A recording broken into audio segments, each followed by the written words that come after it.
You're listening to the Pump Take Hockey Show with Lucas Tanner and Alex Thompson. Welcome back to Pump Take Sports Hockey. Today we're going to be doing a bit of a review about the recent NHL trade deadline that happened on Monday, which is the day of this recording. But first, before we get started with that, we have a bit of a visual aid for that presentation. We're going to talk about our beer of the week this week, which is Grolsch.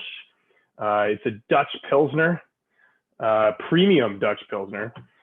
So it should be good. It's one of the higher end beers that you can get at the beer store. So let's give it a little taste. The pride of the Netherlands right here. Oh, yeah. I am ready to talk about sports. All right. So let me just share my screen here quick. All right. So to start off, put this down here. Our first trade that we're going to be talking about today, I've organized this slideshow into 10 different major trades from the day that would be worth talking about, whether it be from a viewership standpoint, teams that are popular, and also just big players that were moved. So to start off, and I'm going to also do them in chronological order from the first one that occurred yesterday on April 11th. The first one we're going to talk about today is the big David Savard trade that kind of kicked off the deadline frenzy that we saw yesterday. In this deal, Tampa Bay acquires two defensemen, one David Savard, who was one of the more higher end commodity defensemen at this year's trade deadline from Columbus, and Tampa also acquired Brian Lashoff from Detroit. Columbus acquired Tampa Bay's 2021 first round pick and their 2022 third round pick, and Detroit acquired Tampa Bay's 2021 fourth round pick. So this is a three-way deal. It's an interesting one to get us started off with. What was your first thought when you saw this trade, Alex? My first thought was that it's funny because technically speaking, you could say that the Lightning traded a first round pick for Brian Lashoff. But no, overall, I think Tampa Bay, I think this is just another example of one of the top cup contenders making a move and paying the price for a guy that can help push them over the top. We saw the Lightning make a trade like that last year, a couple trades like that when they got Blake Coleman from New Jersey and Barclay Goodrow from San Jose, and they gave up a first round pick for both of those guys. And David Savard, I think, is going to be a great addition to Tampa Bay's defensive core. They've had a couple of injuries this year on the back end, and Savard is a very good hits and block shots machine. And he's one of those guys that can just slot in right in on the top four right sides. And I think this is, again, Tampa Bay, we all know, is a pretty stacked team. They didn't really need to fill too many holes to prepare them for the playoff run down the stretch. But I think overall, David Savard's a good addition. They don't need anything offensively from him, which is good because he's not having the greatest offensive season anyways. But overall, he's a solid top four right-handed defenseman. You can't ask for much more. And the 2021 draft is very weak. And as we talk about draft picks more and more today, you'll come to understand that. So I think that was a good trade for Tampa Bay and for Columbus. You get a first round pick for a guy that probably wasn't coming back. So, yeah, I couldn't agree more. Tampa Bay was just looking up and down their lineup, and they were like, okay, so they're pretty solid at all three facets of the game, but they were thinking, what could we really use and what should we address going into these playoffs so that we can really have a good chance of having a good chance of defending their cup title. And I think their weakness, or I wouldn't even call it a weakness, but their slight lack of depth at defense was addressed here, particularly with David Savard. So it was a good trade for Tampa, but also for Columbus as well, because Columbus recognizes that they're not going anywhere far this year. Mm-hmm. So they were trying to get the best assets they could for the guys that the contending teams had their eyes on. Yeah. So let's grade each team here. What do we think? So for this trade, I would, truth be told, I mean, I don't want to get too liberal with my grades here, but I'd probably give this trade, I'll give it a B+ for both teams, I would say, because Tampa Bay got the piece that they needed. We're not really going to include Detroit in this discussion because, they're basically paying a bit of Savard's salary and then giving up a mid-round or getting a mid-round pick for it. So their team wasn't really affected too much in this trade, but Tampa Bay got the piece that they deserved, that they needed, and Columbus got a first round pick, like I said, for a guy that probably wasn't going to come back. So I give both teams a B+. I think this is one of those trades that works out for both sides. Yep, I think that's because there's no huge like game breaking acquisitions from either team, so it's tough to give anyone an A for a trade like this. The first round pick looks nice for Columbus, but you have to keep in mind that that's Tampa Bay's first round pick, so it's likely going to be very low in the first round. But yeah, I agree with the B+ for both teams here. Both teams addressed something that they needed to do going into the deadline, and worked out. Detroit gets an NA, not applicable, because they were just kind of like the third wheel in this trade. It's not really much to talk about. All right. So here's one of I'm sure it was one of your favorite trades. This is a big another three-way deal. But this is the Nick Foligno trade, as the Leaf fans have come to know it. So in this trade, Toronto acquired Nick Foligno from Columbus and Stefan Noesen from San Jose. Columbus acquired Toronto's 2021 first-round pick and Toronto's 2022 fourth-round pick. And San Jose acquired Toronto's 2021 fourth-round pick. I'll let you lead off with this one as well, because this is definitely a big move for the Leafs, and yeah, it's close to home. So I've said right from the start of this season that Kyle Dubas and Leafs management in general has made it a mission of theirs to fill the dressing room with leaders.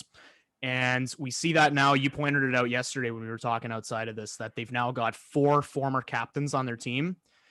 And I couldn't be happier with this trade for a lot of factors. I know a lot of people at first were a little bit concerned that the Leafs gave up a first-round pick for Nick Foligno, who isn't having the greatest season offensively.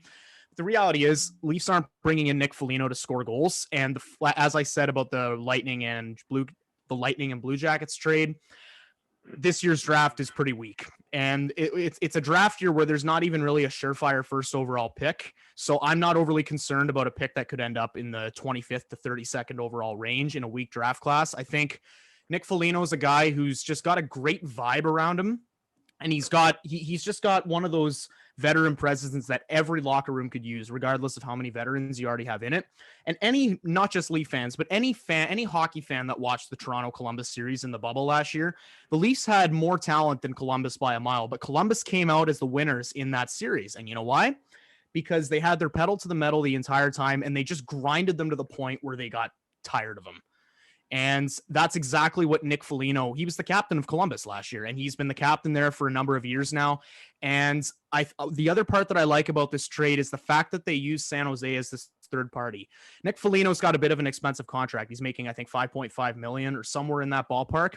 But the agreement they came to is that San Jose pays for 25% of his cap and Columbus pays for 50%. So realistically, the Leafs are only paying for $1.3 million of Nick Foligno's salary, and that's all that's going to count against the cap. So I really couldn't be happier with this trade. The Leafs addressed a need for a good defensive forward, middle six help, penalty kill help, veteran leadership, and I think they knocked it out of the park with this one. I know I might sound a little biased, but I think this is a great trade for them.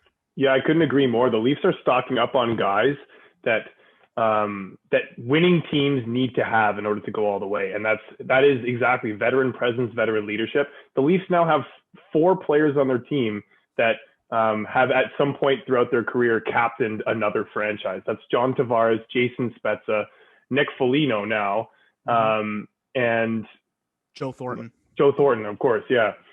That's a crazy stat. Like all of those players, and a lot of those players, I mean, all of those players are journeymen that are looking for a cup too, later on, late in their career, right? Yeah. So they're going to be hungry to win that cup. They're going to come together, and they're going to be able to be a great force of veteran leadership for the young guys on the Leafs. And I think that the Leafs are really, really gunning for it, as we're about to see with another trade that they made later on at the deadline too. The Leafs have kind of identified this year as being the best chance they've had in 50 years to win the cup. Yeah, and they're really running with it. One other thing I want to point out too is I think this was a great trade for Columbus as well, because I know I talked about how the 2021 draft is weak, But either way, a first-round pick is a first-round pick, and Columbus got 2 first-round picks out of Nick Foligno and David Savard. So I think they've been doing great work at the deadline as well. Again, I think this is a trade that'll work out really well for both teams. So what are you thinking for grades? I'm going to give the Leafs A minus, because I really like the addition of Nick Foligno, and the fact that they're only paying like 1/4 of his salary was definitely a savvy move by Kyle Dubas. Yep. And I'll give Columbus a B plus. Seems about right. I agree with the A- for Toronto. I was leaning towards giving Columbus an A- as well, just because you typically wouldn't see a 35-year-old winger making $5.5 million with 16 points in 42 games get a first-round pick. But again, weak draft and the retaining salary. Yeah, there was the retained salary as well. So yeah, I think I agree with your rankings. I'll give them that. Right, and San Jose gets another not applicable. Another bypass. Yeah. All right, so this is the next Leafs trade that we saw earlier on today. The Leafs acquired David Riddick. Now, there's one thing that I wanted to bring up here that's interesting about this trade is because I do like the trade. David Riddick has shown that he can be a very serviceable NHL goaltender. He's typically been a backup for most of his career, but at times when Calgary needed to call on him, he's always been solid in net, and he's gone on stretches where he was their number one guy as well.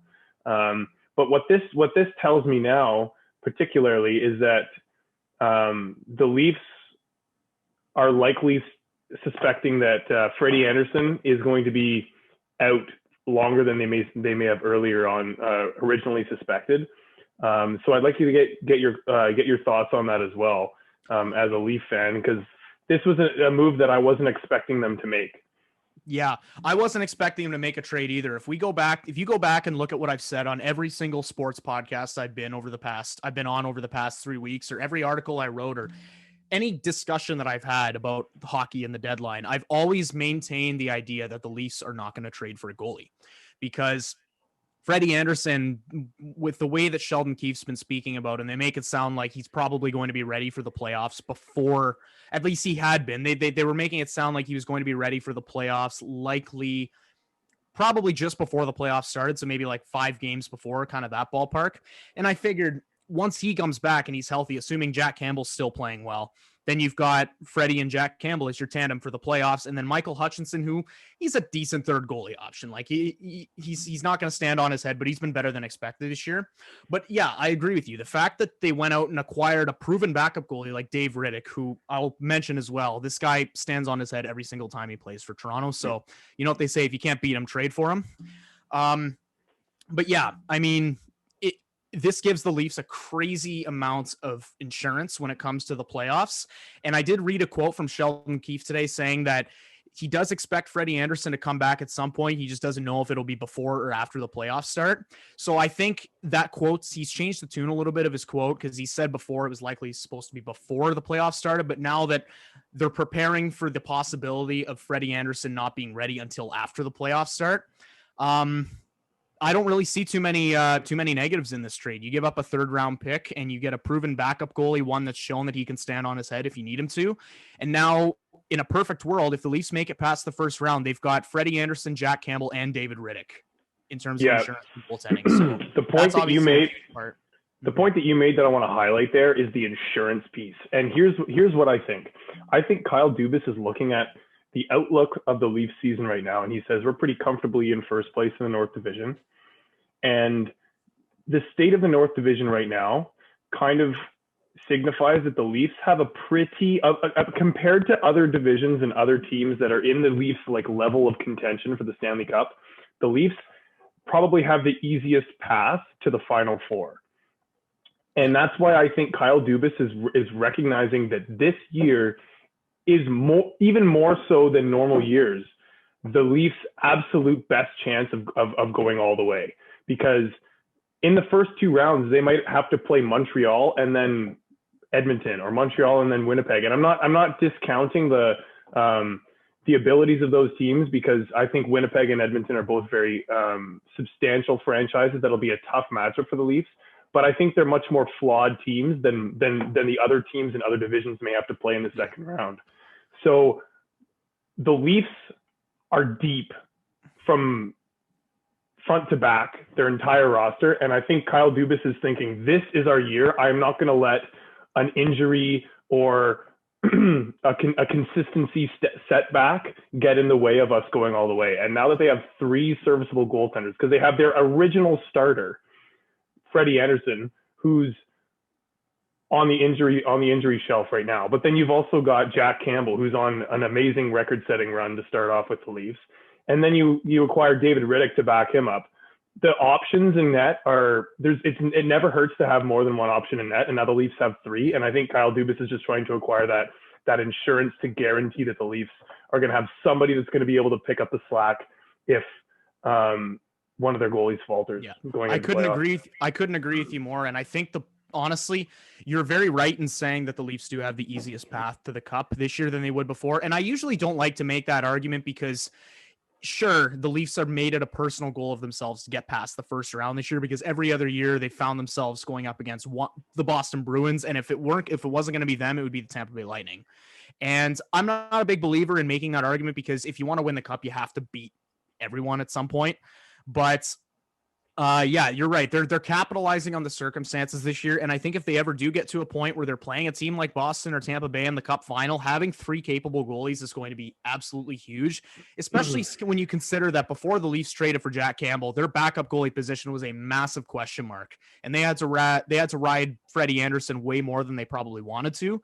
And now that they've got 3 proven options to look to between the pipes if times get tough, I think it's a huge move for them this season. Absolutely. Well, and assuming that the Leafs get to the semifinals or the finals this year against one of those top teams, you have to consider the fact that when they've played them in the past, they've never won a playoff series. They've always just kind of been starting off a little bit cold. But now assuming they get to that point, they're going to have 2 playoff series victories under their belt already. The boys are going to be flying high. They're going to be feeling the chemistry. They're going to have a hot goalie, whether it be Riddick or be Campbell or be Anderson. It'll be one of the 3. Mm-hmm. Guaranteed one of them will be hot. And everything's going to be clicking. And at that point, the confidence is going to be soaring for the Leafs. And I think that's going to be the circumstance in which they're going to be able to really take on one of those top-end teams that have always sort of had their number in past seasons, which is kind of been what's held them back before, is the fact that they've never been able to sort of catch their stride. Yeah. But exactly. This year, when you're playing Montreal in the first round, which is looking increasingly likely, you gotta be thinking the Leafs might get that monkey off their back this year come playoff time. Hopefully. Anyway, so let's give these a grade. I'm going to give the Leafs an A- for this one as well, and I'll give Calgary a B-. Yeah, I can't disagree with that. I might. I might go a little bit lower for Calgary, give them a C+, just because David Riddick. I know there are a bunch of Flames fans that aren't too happy about this trade, because Riddick's been a serviceable goalie for them, and a 3rd round pick. Actually, it was in 2022, but I don't know. I think B-, C+ anywhere in that ballpark. Yeah, we'll give him a C+, because David Riddick has shown that he was. I mean, at one point, Calgary's goaltending was one of the biggest question marks in the league at that position. And David Riddick was, I don't know if you remember when he first came into the league, he was kind of the savior. He was for that season. Yeah. He was very good in his rookie year in the NHL, at least. All right, let's move on to the next trade here. This was the big trade of this year's deadline. This was the biggest headline going into the deadline. Where will Taylor Hall end up? And boy, was I not hoping this was going to be the case. The Boston Bruins acquired Taylor Hall and Curtis Lazar for Anders Bjork and a 2nd round pick to Buffalo. Wow. Let me start off by saying,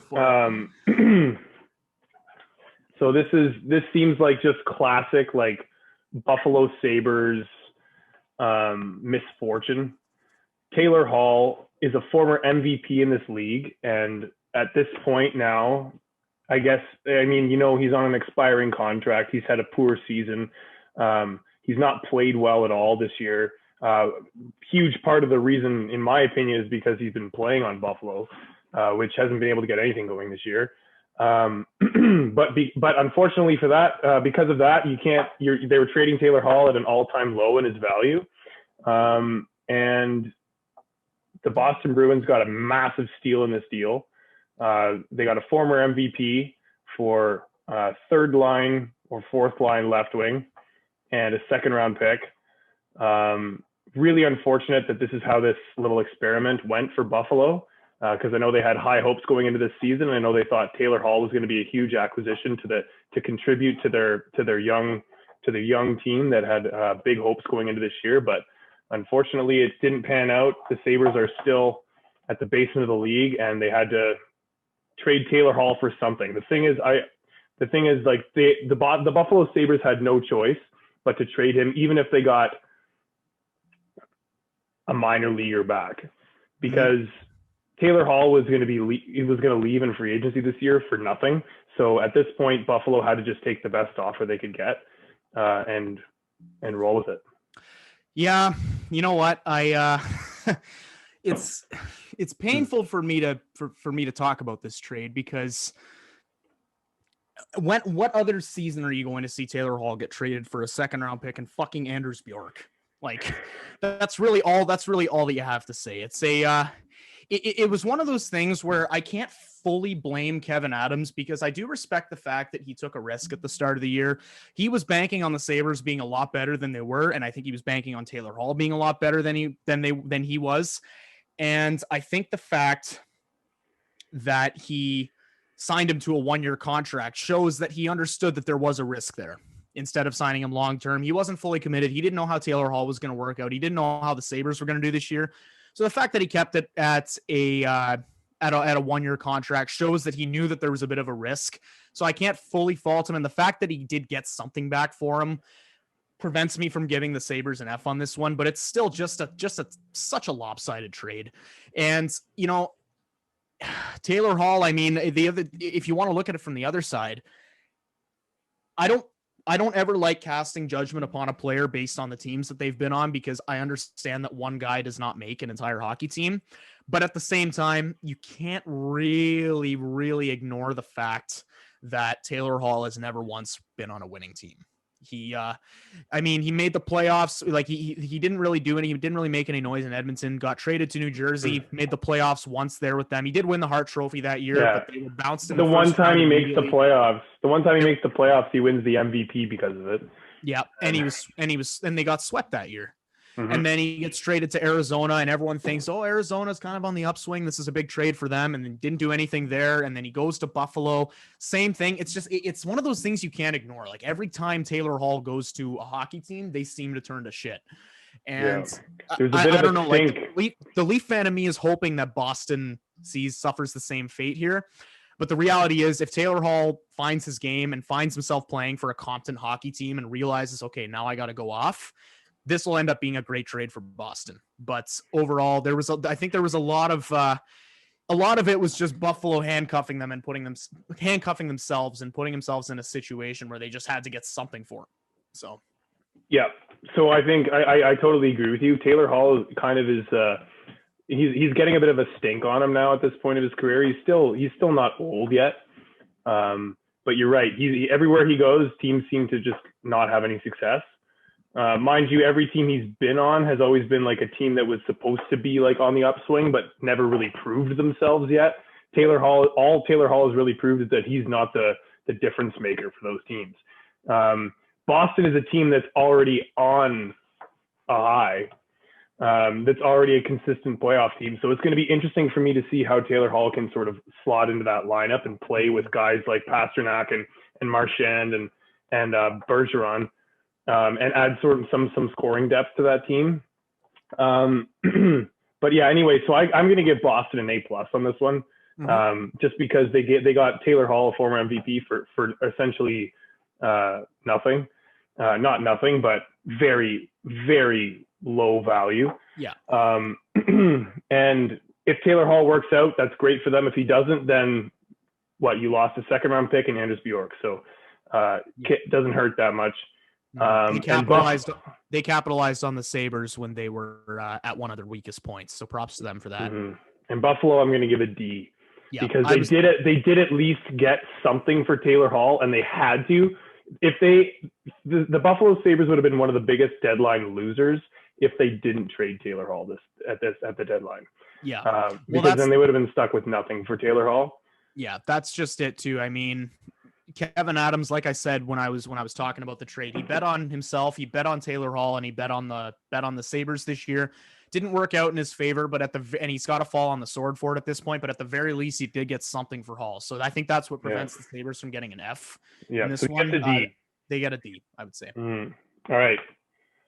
Here we go. All right. Hottest team in hockey. So this one is an interesting trade that had me, it was a little bit of a mixed emotions from me about this trade. The Pittsburgh Penguins acquire veteran center Jeff Carter, two-time Stanley Cup champion, from the LA Kings in exchange for a 2022 third-round pick and a 2023 fourth-round pick, both of which are conditional.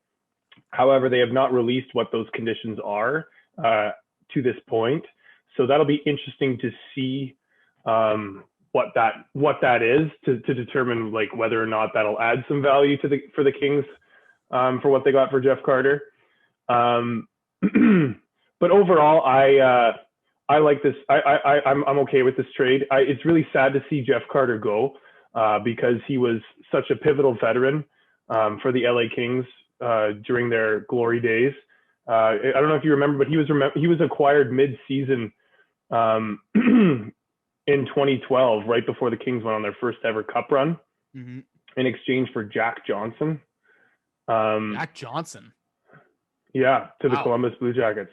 So that's right. I completely forgot that Carter was on the Blue Jackets in that little period between the Flyers and the Kings. That's totally right. I forgot about that. Yeah. So that was a trade that obviously worked out very well for the Kings. They got two Stanley Cups out of Jeff Carter. Jeff Carter was the centerpiece of the famous That 70s line with Toffoli and Pearson as well on his wings. Jeff Carter was a pivotal piece of the franchise that won 2 cups in LA, and he will forever be remembered for that. But at this point of his career, he's 36 years old, and he had 19 points so far this season, so he was playing pretty decent hockey. Jeff Carter was kind of showing that he still had a little bit left in the tank at this late age of his career, and he showed other franchises that were gunning for a little bit of a cup run here, such as Pittsburgh, that he could potentially help them out during a playoff run. And what Rob Blake here did here was he identified the fact that Jeff Carter still had a little bit of value on the trade market, and he completely capitalized on it, because the reality is that Jeff Carter still had one more year after this year on his contract. He's not a free agent until 2022. But the likelihood of Jeff Carter, of his production sort of tapering off, is increasing with every given year that goes by. And because of the fact that Jeff Carter has still sort of hung on to a little bit of his scoring touch that he's had throughout his career, it was evident to Rob Blake and to also me once I saw the trade that it was a good idea to move Jeff Carter while you could still get a little bit of value for him. I know it's a third and a fourth round pick. It's not a huge package, but it's something. And it's good to get something for guys that, are reaching the point where they will no longer hold any value on the trade market. No, I couldn't agree with you more. And I think it's great for Pittsburgh this year because reality is Jeff Carter, sure, he isn't quite what he once was, but 19 points in 40 games so far. And if you're heading into the playoffs and if you're in a position like Pittsburgh where you're still holding out hope that you can make a decent and respectable run for the cup, and you are able to assemble a center core of Sidney Crosby, Evgeny Malkin, and Jeff Carter on your third line, like that's a great trade. Having Jeff Carter even producing at a fraction of what he normally does or what he has in years past, I guess, and just having his leadership there and his experience. And I know Pittsburgh's not really a team that needs experience. They've been to the cup a million times, but having more leadership never hurts. Yeah, and he's a guy that knows he's won 2 cups in his career. Like he knows how to win. He's a good fit in Pittsburgh.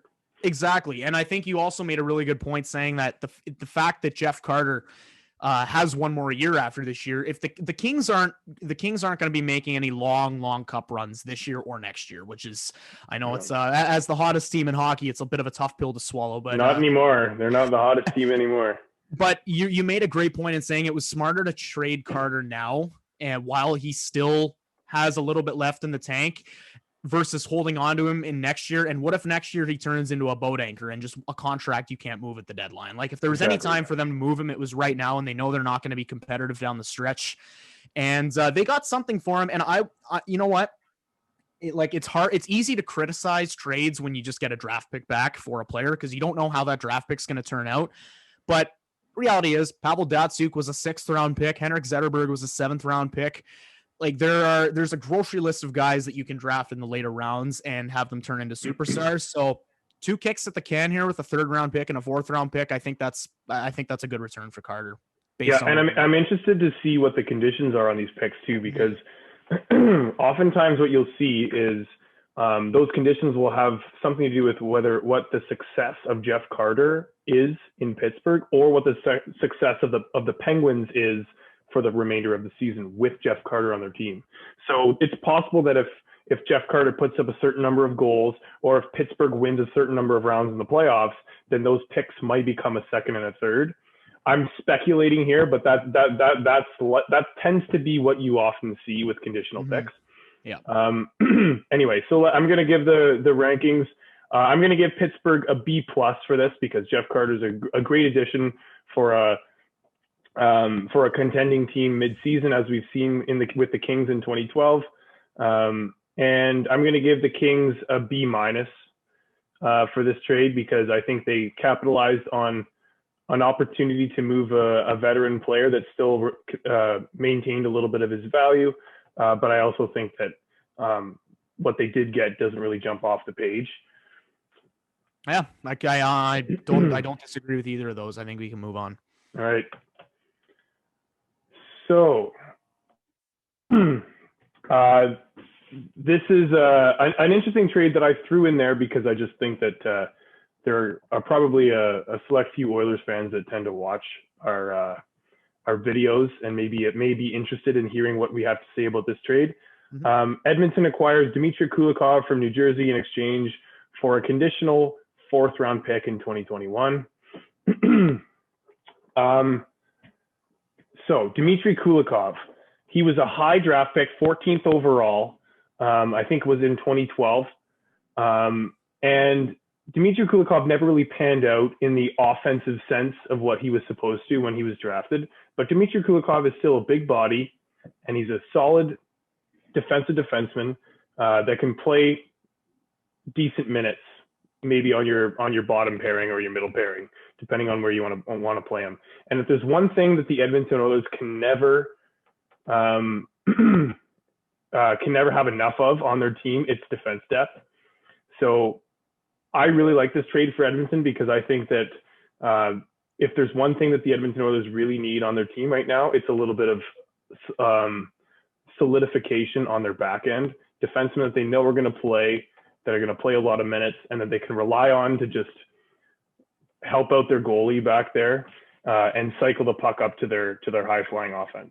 So go ahead. I agree with you. I think Edmonton is one of those teams that I don't know if there was really too many moves that they were comfortable making, because the Leafs are so far ahead in the North Division. I don't know if they're really comfortable in making a trade and giving up a whole fuck ton of assets for it, only to end up second fiddle. So I think this was a really safe move for them to make. And looking at Edmonton's roster, they've got a bit of a hole when it comes to the 6th defenseman. They've got Tyson Barrie, Darnell Nurse. They've got Ethan Bear, Adam Larson, and Chris Russell. And then after that, it becomes a bit of a gray area. They've played Evan Bouchard a handful of times in that 6th role. They've played William Legason a couple times in that 6th defenseman role, Caleb Jones. And if you're wanting to make a respectable cup run, you don't really want to have that revolving door of rookies filling in that 6th defense spot. Like, you can get away with it during the regular season, but not necessarily during the playoffs. And Dimitry Kulikov is a guy that can slot right in on that bottom pairing, and you already know what you're going to get out of him. You're going to get a stable stay-at-home defenseman, guy that can score if you need him to. He hasn't really done much offensively this year, but I think he's just a safe bet to have on your bottom 6. And it's just the typical typical safe move for a team to make at the trade deadline that's trying to push for the playoffs. And a 4th round pick, it really isn't much to give up. So I think that was a pretty solid trade for Edmonton. Yeah, one more thing that I wanted to say about this too is that getting a guy like Dimitry Kulikov to fill that 6th defenseman spot on their team, sort of what it does is it doesn't replace guys like Evan Bouchard necessarily, those young guys, but what it does is it forces them to sort of earn those minutes instead of being thrown into the role because there's nobody else to play at that role. So what can happen now is that the Oilers have a solid 6 defensemen that are serviceable NHL players, and then they have the rest of their young guys that they can sort of slot in there and see if they're ready yet and whether they're willing to earn more minutes in that role. And then they can sort of shuffle it around, but you're not just throwing a rookie like Evan Bouchard into the shit show that is the NHL playoffs and just saying, well, this is your job now. It's gonna force him to prove that he's ready for the role. So I give Edmonton a B, and I give New Jersey a B because this really isn't one of those trades that you're going to look back on and say, okay, one team clearly won this or anything else. I mean, unless New Jersey somehow drafts the next Pavel Datsyuk in the 4th round or something like that, then maybe you look back and say, okay, they should have held on to that. But that's a great point that you make about how it just forces the young guys to work harder for their minutes because all it really does is it just says it's a message to those guys like Bouchard and Caleb Jones and Legason. It's like, okay, so we want to make a decent run in the playoffs. We've got a guy here that we know we can fall back on for that 6th defense spot. If you think you can do better, show us. Yeah, and exactly. if you can't, then we're going to sit you. But if you can, we'll play you. It just gives them more insurance. So it's a good move for Edmonton. All right. This is a good trade. Interesting one too. So this is the Matthias Janmark trade. Vegas acquires center Matthias Janmark from the Chicago Blackhawks along with a 5th round pick in 2022 in exchange for a 2021 2nd round pick and a 2022 3rd round pick. What do you think about this trade? Well, first and foremost, I think it's impressive that Vegas was even able to make a trade with they're the most cap strapped team this year, I think by far. So I think the fact that they were to bring in anybody to improve their team is pretty impressive for them. I like the trade for both teams. I think Matthias Janmark is a pretty good insurance option. He's a pretty good depth option. He's one of those guys that you can kind of get away with playing in a multiple different roles. I know when he was with Dallas, there was a time when they were playing him on the top line, and that's obviously not where you want a guy like Janmark, but I know Chicago played him on the 2nd line from time to time, and you can just as well, especially on a deeper team like Vegas, you can just as easily get away with putting him on the 3rd or 4th line. So he's one of those guys that he's reliable in a bunch of different ways. You can play him wherever in the lineup and you'll likely get results from it. Having said that, I also really like the return for Chicago this year. I think they're kind of at a point where they've recognized like, okay, there's a chance they could make the playoffs, but if they do, they're not going to be going on a big run. So I think the fact that they capitalized on a guy like Janmark and they got a 2nd and a 3rd round pick for him, even if the draft is weak, I like this trade a lot for Chicago. I still like it for Vegas because it's a good depth option. And like I said, the fact that they were able to make any sort of trade with the cap situation that they're in right now is it's impressive on its own. But I think Chicago did a good job of maximizing the maximum value out of their assets, and Vegas got a good depth option for the playoffs. Yeah, I totally agree because Vegas is definitely a team that's gunning for the Stanley Cup. They're trying to go all the way this year. And Matthias Janmark, I believe he has 9 goals and 10 assists this year for 19 points. So he's a great depth option that they can add up the middle there, give him a little center depth, because there's one thing that you can never have enough of when you're trying to win the Stanley Cup is center depth. So Matthias Janmark is a great addition for them. But also what I love about Chicago, and you kind of alluded to this as well, is the fact that they're not trying to rush their rebuild here just because they're seeing a little bit of success in the regular season. Because I think that's one of the biggest mistakes teams can do is that as soon as they start to sort of like go on a bit of a run and start to see a little bit of success in that win column in the regular season, they start to think, okay, let's try to buy at the deadline and try to see if we can like make a little bit of a run out of this. But the Blackhawks aren't rushing themselves, and they're sitting there and thinking, okay, we're still a young team. We're still looking to sort of like fill our prospect shelf a little bit. Let's not if we've got a guy like Matthias Janmark who we can get some draft capital for, let's try to capitalize on that instead of sort of trying to amass other depth guys that'll help you sort of like get to maybe the second round of the playoffs and lose, because that's not getting you anywhere in the long run.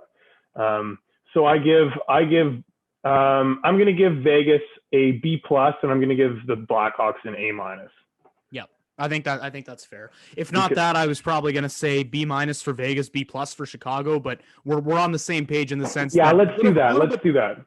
Because I think an A requires like a little bit more value for overall. Yeah, B- for Vegas and a B+ for Chicago. Yeah, we were on the same page in the sense that Vegas got a little bit of depth, but Chicago did a great job in knowing where they stand and maximizing the value in their assets. Yeah, so agreed. All right. This is an interesting one. Colorado Avalanche acquire former Avalanche Carl Soderberg from the Chicago Blackhawks in exchange for Josh Dickinson and Ryder Rolston. So I like this trade for Colorado in particular because Carl Soderberg has proven in the past that he's a great depth player to have on your team. You can use him as your third line center, and Colorado knows him well because he played there for years earlier on in his career. And Carl Soderberg has been having a little bit of a down year this year, but at his peak, Carl Soderberg is good for 40 points in the league. And he's a dynamic player to have up the middle of your roster.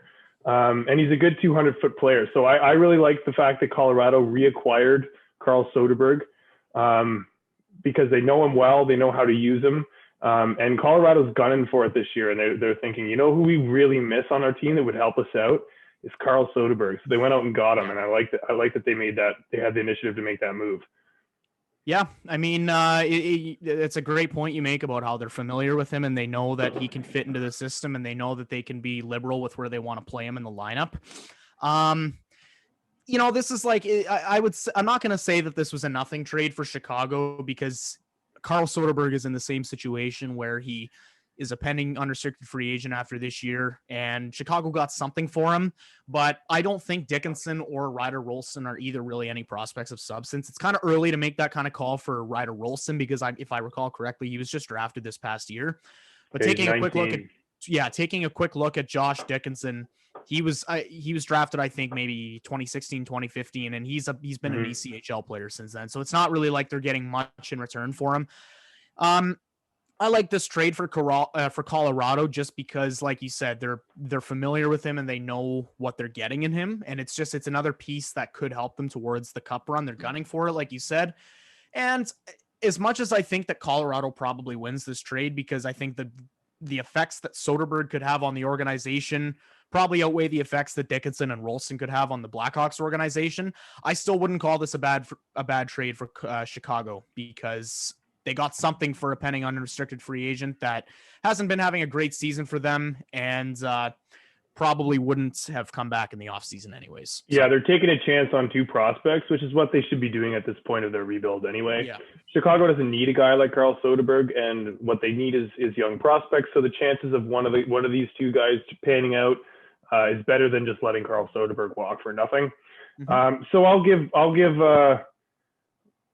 going to give it the same ranking that we gave to the last trade as well. I'm going to give Colorado a B+, and I'm going to give Chicago a B-. Mm-hmm. Fair enough. Just because I think Colorado got what they needed, which was a piece to add to their depth and their roster to go for a cup, and Chicago identified their value and got a little bit back for it. You know what? I'm actually going to put in a slight disagreement there. I think we should give Colorado a B, just because I'm looking back at how we gave Tampa Bay a B+ for getting David Savard. And when you put those two in a vacuum, I think David Savard is probably going to do more for Tampa Bay than Soderberg will do for Colorado, but I still think it's a good trade for Colorado. So I think a B is probably more fitting. Okay. A B for Colorado and a B- for Chicago. Yeah. I'm into that. All right. Florida acquires center Sam Bennett from the Calgary Flames and a 2022 6th-round pick in exchange for Emil Heineman. Mm-hmm. And a 2022 2nd-round pick. What do you first think about this trade? Well, my first thought is, boy, how the mighty have fallen. Do you remember the days when people were saying Edmonton was going to take Sam Bennett over Leon Draisaitl? Yep, and he was supposed to be the next Doug Gilmour. Holy shit, did that ever not happen? I know. Yeah, you know what? I said that as if I'm going to start roasting Sam Bennett here, but I'm not. Sam Bennett, I think at this point, people know what he is. He's not going to be that 60, 70 point guy like I think people probably thought he was going to out of the 2014 draft. But we saw that how much he stepped up for the Flames in the playoffs last year. And we know that he's sort of revamped his game to be a grindy, like bottom six center that can throw the body. He'll drop the gloves if he has to. Like, he's one of those guys that'll chip away at you and get under your skin. And he's embraced that role and he's very good at it. But I also think that while Florida could use a guy like Sam Bennett in the playoffs, they're in a great position. They're gunning towards I think they're expecting a somewhat deep playoff run this year as well. I think the fact that they got Emil Heineman, who was a second round pick once upon a time, and so essentially 2 second round picks for Sam Bennett, I think that's a great trade for Calgary. I like this trade a lot for both sides, mostly because you could honestly make the same argument for this one as you did for the Avalanche trading for Soderberg and the Blackhawks getting the value, Vegas getting Janmark and the Blackhawks getting value back for Janmark. You could make the same argument for this one. Florida's getting a piece that could very well help them down the stretch and into the playoffs, and Calgary's maximizing the value of their assets. And I'd be, I would have been surprised if I told myself back in 2014 that Sam Bennett would eventually be traded for 2 second round picks as a former 4th overall pick. But overall, it's just one of those things where Florida needs a guy like Sam Bennett down the stretch. Calgary needs value for they need value for their assets. They got it. Another trade that I don't really think is lopsided. I like it for both teams. Yeah, the thing is about this trade too is I'm not going to lie. Yes, Sam Bennett did not turn out the way we thought he was going to, but I really like Sam Bennett as a player, to be honest.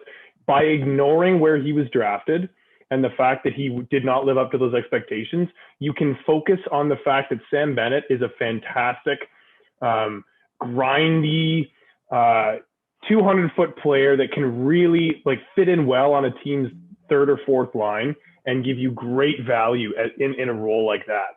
He doesn't score a lot of points, but he's a great defensive player, and he's going to get under the other team's skin, and that's very valuable for a team that is looking for a deep playoff push. And Florida, this could be the best Florida Panthers team that has ever existed, and they recognize that, and they are trying to get any sort of value that they can get at the deadline, guys that are going to help push them there through sheer force and grit, and that's Sam Bennett for you. I used to tell people I used to tell people the same thing whenever people would rip on Frederick Gauthier back when he played for the Leafs.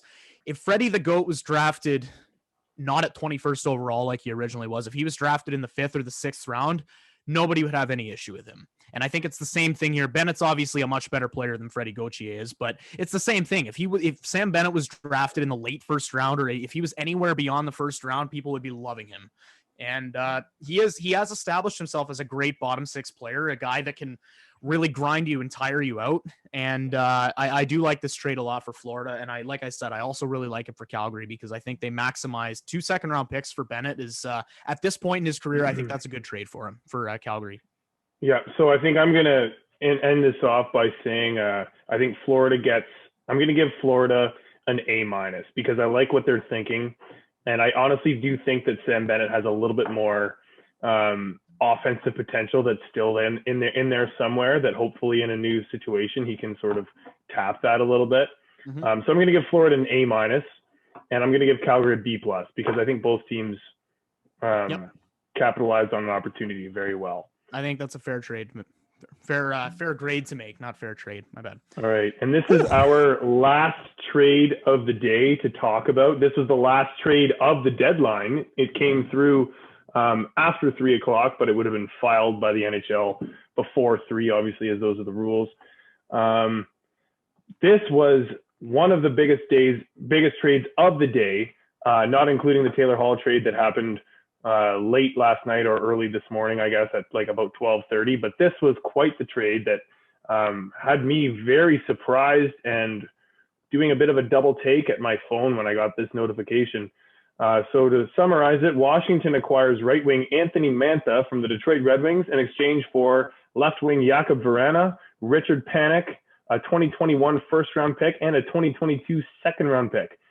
If you don't mind, I'm going to start this one off by saying, please. I was absolutely, first of all, my first thought was awesome. This is a blockbuster trade. This is a sweet trade because Mantha is a really good player, great goal scorer, as is Vrana. But I was shook at how much Washington gave up to get Anthony Mantha in this trade. It makes absolutely no sense to me, because the way I view this, especially like if you look at these guys' points next to each other, Anthony Mantha and Jakub Vrana are essentially very similar players in terms of their offensive output, and as a result of that, their trade value. So when you have Anthony Mantha and Jakub Vrana, those are two very similar players, and they did very similar things for their teams, respectively. To give up on top of Vrana also Richard Panik and a first and a second for Anthony Mantha does not make any sense to me, to be honest, for Washington, particularly when you consider the fact that Jakub Vrana is also a year younger than Mantha too.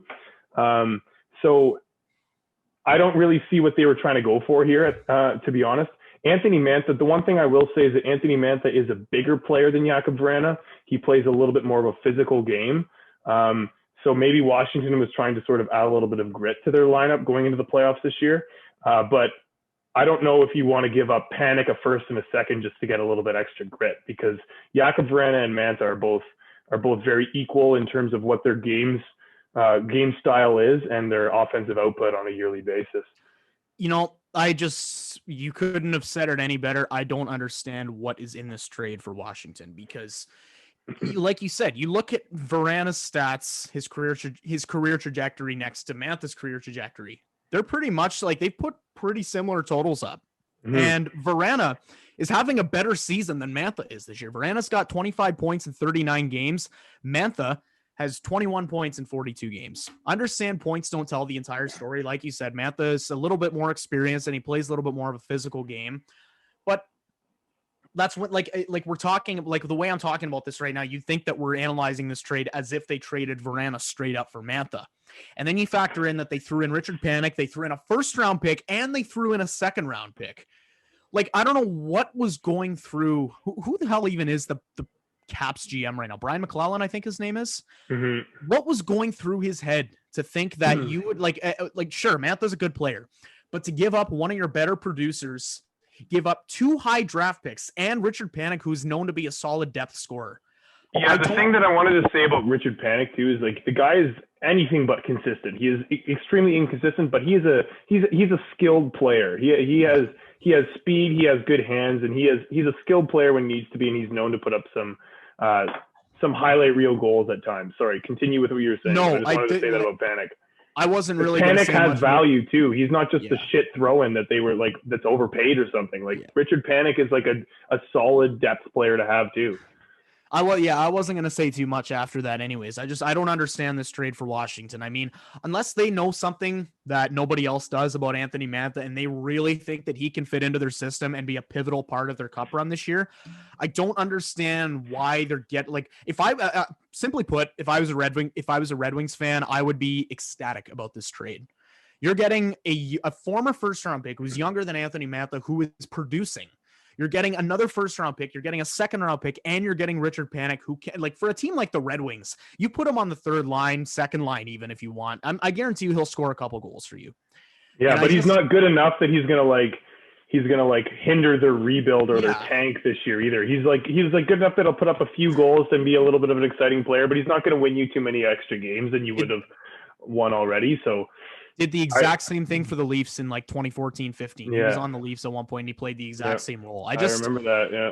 I'm going to be honest. I don't understand this trade at all for Washington. And unless Mantha becomes a pivotal part of their cup run this year and he goes off and he scores and he actually helps them get to a Stanley Cup, I think Detroit's laughing all the way to the bank with this one. Absolutely.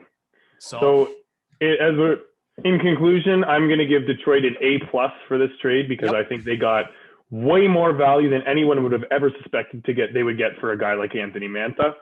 And I'm going to give Washington a D-. I'm hesitant to give them an F because Anthony Mantha is still a very good player that will help them out on their team a lot. Whether he's going to help them out more than Vrana and Panic did, I disagree with, but I'm not going to fail them because they did get something back. Yeah. And Anthony Mantha is a good player, and they should be excited about having him on their team, but they just gave up way too much for him. So I'm going to give them a D-. Yeah, I'd agree with that. All right. So let me that's the end of our PowerPoint. I'm going to stop the share here. We're going to go back to our typical screen here, and we can wrap it up by talking about Grolsch beer, the Dutch premium Pilsner. I liked it a lot. It definitely tasted very premium to me. It had that nice classic, like crisp Pilsner taste that has a little bit more of a zip to it than your typical lager would have.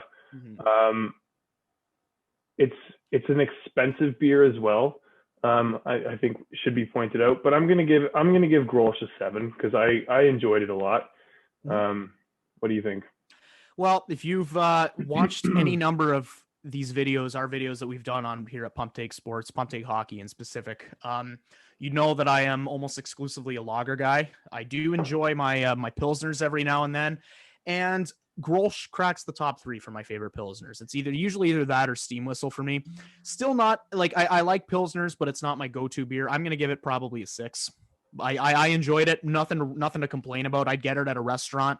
Probably wouldn't buy a case of it. I wouldn't sit back and just pound back Grolsch's, but it's a solid beer. No complaints with it. So 6. All right. With that, I think we'll wrap up our video here. Let us know what you guys think about what your team did at the deadline and what you thought about our takes about the trades that happened at the deadline. Lots went down, so I'd love to hear what everyone has to say about it. And tune in next week for some more Pump Take Hockey. Actually, next week we're going to be doing a little baseball preview, which I'll talk about. So yeah, next week we're going to take a hiatus from hockey and we're going to do a video about our predictions about MLB standings and award predictions for the rest of the season. So if you're interested in a little baseball talk, tune in next week. With that, take care. Thanks for watching.